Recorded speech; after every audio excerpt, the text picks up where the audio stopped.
It's one thing to get bounced from the first round if you're an all-time great player. That has happened to literally every all-time great player not named Bill Russell.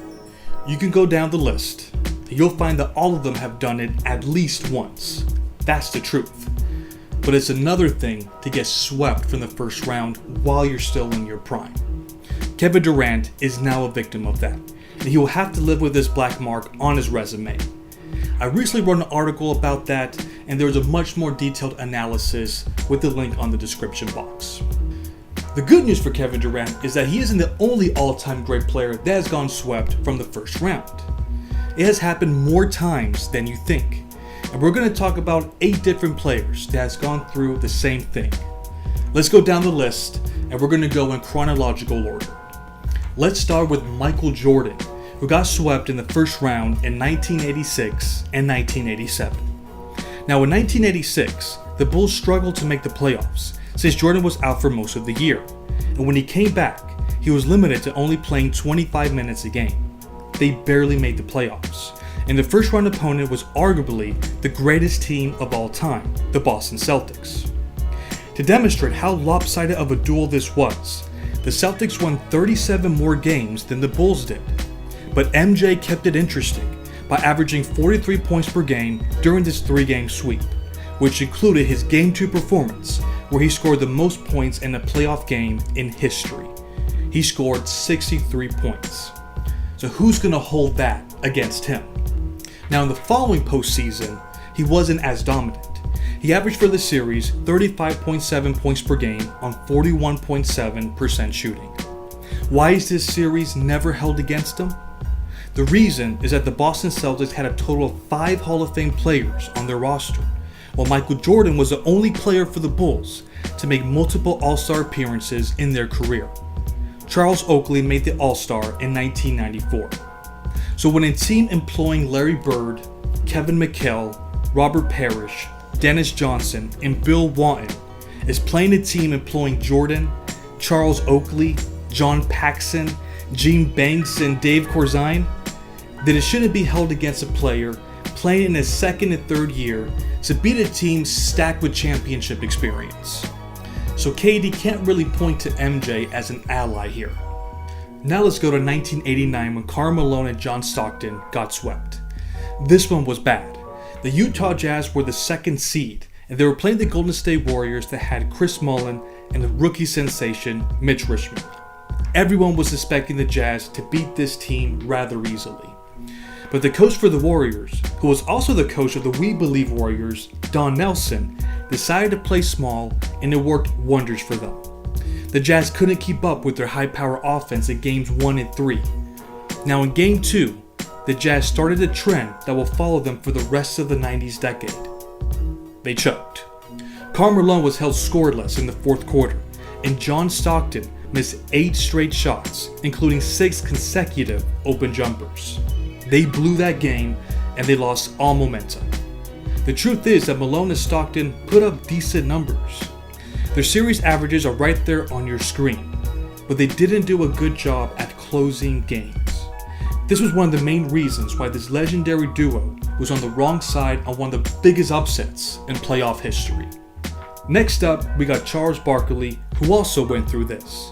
And he made headlines a few weeks ago when he said, "To be on my Mount Rushmore, you have to be a bus driver. You have to be that key guy on your team. LeBron is on there because of that. Bill Russell is there because of that. Till KD wins one in Brooklyn, he won't be a bus driver to me. Listen, if you ain't a Miss Frizzle, you ain't nothing. Forget about it. You ain't a Braun, you ain't an MJ, you ain't a Wilt Chamberlain, who played alongside Jerry West and Elgin Baylor when he won his 2nd ring. Nah, forget about it. You gotta be driving the bus. You can't be a Carlos, just there along for the ride. If that's the case, then you ain't nothing but a Carlos. A class clown, that's what you are, KD. I feel you, Barkley. So Barkley got swept by the New York Knicks in 1989. They were the 7th seed, and they lost the series by a total of 8 points. Each game was decided by the final possessions of the game. Mark Jackson's three-pointer with 16 seconds remaining clinched the opener. Trent Tucker's three-pointer with 11 seconds left won the second game, and an 18-footer by Gerald Wilkins with 6 seconds left in overtime was the series clincher. For the series, Barkley averaged 27 points per game on 64% shooting, 11.7 rebounds per game, and 5.3 assists per game. In all honesty, the Sixers could have easily been the one that swept the Knicks. But you gotta close, man. It's part of the game. The Knickerbockers closed it out, and the Sixers didn't. It's as simple as that. Next up, we got Hakeem Olajuwon in 1991. He got swept by Magic Johnson and the Los Angeles Lakers. The Lakers were the third seed that year, and it was predicted that the Rockets would make the series competitive. This was not the same Showtime Lakers team that dominated the 80s. Kareem was gone, and Pat Riley was no longer running the show. So Mike Dunleavy took over, and the Lakers had a brand new identity. They slowed down the game a lot more, and they put more emphasis on defense. In fact, they were a top 3 defensive team. But there was no way Vlade Divac had any hope of slowing down Hakeem the Dream Olajuwon. Barbecue chicken, am I right? Well, he did a pretty good job actually, with some help with his teammates obviously. By the end of the series, Hakeem averaged only 22 points per game and dished out 2 assists per game. So as great as Hakeem is, he also got swept from the first round while playing in his prime. Next up, we got Kevin Garnett. In 2002, he lost in the first round to the Dallas Mavericks, led by Dirk, Steve Nash, Michael Finley, and Nick Van Exel. This team was loaded with scorers, so they basically said, "We dare you to outscore us. We're going to play fast and try to keep up." Well, they couldn't. And it's not like the Wolves were a bad team. They won 50 games during the regular season. They were the 5th seed. They had Chauncey Billups, who was starting to show signs of the player he would end up becoming. And they had Timberwolves legend Wally Szczerbiak, who made the All-Star team that season. Look, Wally's one of 7 players to make the All-Star team while rocking the T-Wolves jersey. When you play for an organization that has seen 276 players come and go, and you're one of 7 players to make the All-Star team, guess what? You're a legend. That's facts. But even with Wally Ball, they just didn't have enough firepower to keep up with the Mavs. And then Dirk comes out of nowhere and outplays the big ticket. Dirk averages 33 points per game on 52% shooting, while KG averages 24 points per game on 42% shooting. But I'm willing to bet you forgot about this series ever happening. I'm willing to bet you didn't even know that KG and Dirk played against each other in the playoffs. If you do, click on the thumbs up and let me see how many real NBA fans we got up in here. It'll work, I promise you. But KG was a victim of that as well. Next up, we got Dwayne Wade. He got swept by the Baby Bulls in 2007, led by Ben Gordon, who was a walking bucket. They also had Luol Deng and Kirk Heinrich on the team. The Heat were the defending champions, and we expected a nice, hard-fought series. But it wasn't really that close, and Wade struggled big time during this series.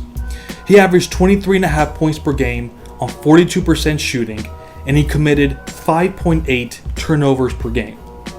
In my book, I kind of let him have it for getting swept like that. But in all honesty, he probably wasn't ready for playoff basketball. He missed like 30 games that season, and he came back with 6 games left for the regular season. So inevitably, he struggled. So it makes sense why he wasn't himself. And the rest of the Miami Heat squad were old, and they had no one else to pick up the scoring slack. But come on, getting swept like that after winning the title isn't really a good look. So it's a legitimate gripe that one can have on Dwayne Wade's career. Last but not least, we got Dirk Nowitzki, who also got swept from the first round the year after he won the title. They got swept by the OKC Thunder in 2012. They were able to exact revenge on the Mavs from the gentleman's sweep the previous year in the conference finals. But this series was closer than people remember. In fact, 3 of the 4 games from that series were winnable games for Dirk. They led in the final minute of both games in Oklahoma City, but couldn't even manage a split. And the Mavs also had a double-digit lead going to the fourth quarter of Game 4. However, we should point out that Dirk went 1 of 8 from the field during that fourth quarter that allowed the Thunder to steal the victory. Now I know that the Mavs were old and Dirk was no spring chicken. He was 33 years old when the 2012 playoffs started. But do you know how old KD is right now? 33 years old. So if we're not going to make age an excuse for KD, then we shouldn't for Dirk as well. So Kevin Durant is not alone. He's in the company of some all-time great players. Does that mean that we should give him a pass? Read the article and I'll explain why we absolutely shouldn't. Till next time.